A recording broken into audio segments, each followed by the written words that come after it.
When we meditate, or after we meditate, or no, it doesn't have it. You say these meditations are very powerful, and all of a sudden, I have no idea what you mean. I mean, I look around me and I see there are people who are having powerful responses to the meditation, and I as well. But all I see is this man sitting up on a chair speaking some words, which I only sometimes can follow. You know, my mind just doesn't grab onto them, and I'm going, what's going on here? Yes, when I say these meditations are very powerful, I'm not saying that I am very powerful or my words are very powerful. It's not that. What I'm drawing attention to is that if we give our attention to the experience of being aware, the experience of being aware is invisible, although it pervades all experience. Most people completely overlook the experience of being aware. Although all there is to experience is being aware of experience. Most people in our culture in general completely overlook being aware. It's like denying the existence of a screen while watching a movie. And yet our culture is founded on the belief that consciousness is, if it's acknowledged at all, it is trivial, insignificant, a byproduct of matter.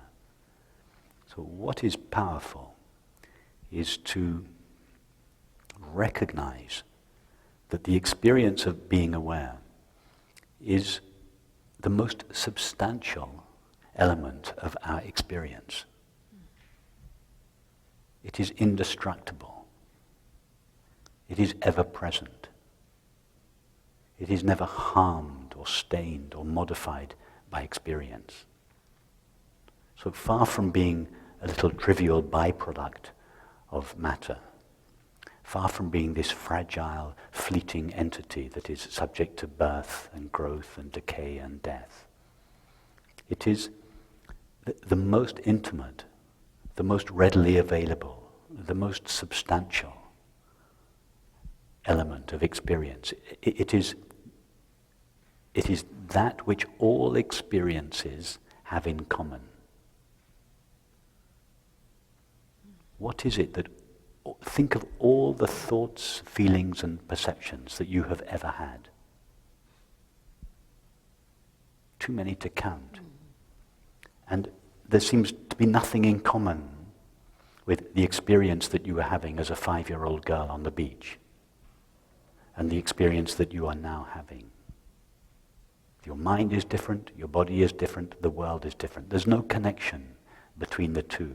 And then think of all the experiences you have ever had, all this disparate multiplicity and diversity of thoughts, images, feelings, memories, sensations, etc.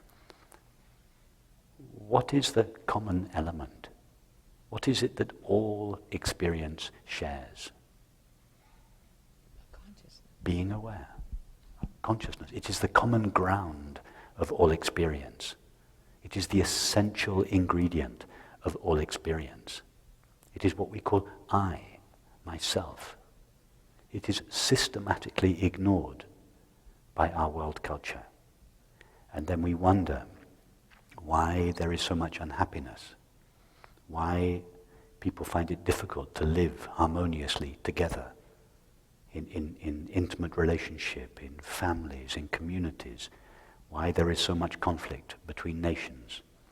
It is simply because we have overlooked this shared element of experience.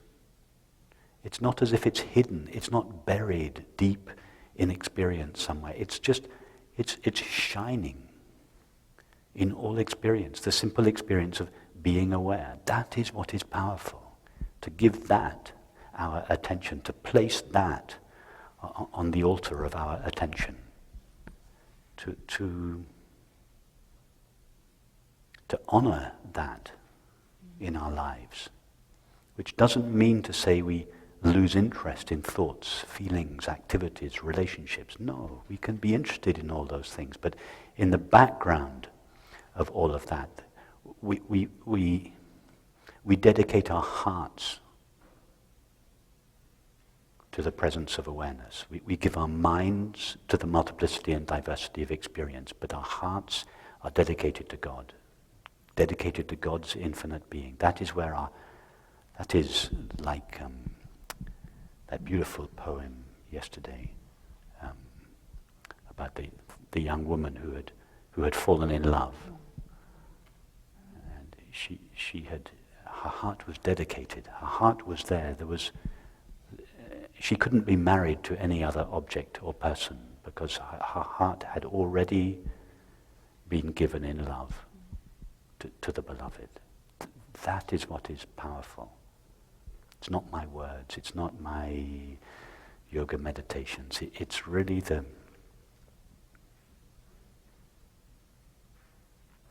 power of acknowledging what is in fact already present and intimate and close and available and open and ever present in all experience. That is what is powerful, and that is what in time infiltrates our thoughts and feelings, and in time it begins to permeate our activities and our relationships. And you see it, 7 days ago most of us were strangers to each other. Some of us have been before, so we know each other, but many of us here, we met for the first time 7 days ago. And yet the quality of friendship that we now share is the quality of friendship like you have with an old friend. That is just one example of the power of honoring the presence of awareness, honoring the being that each of us is, and allowing it to overflow, in this case, into relationship.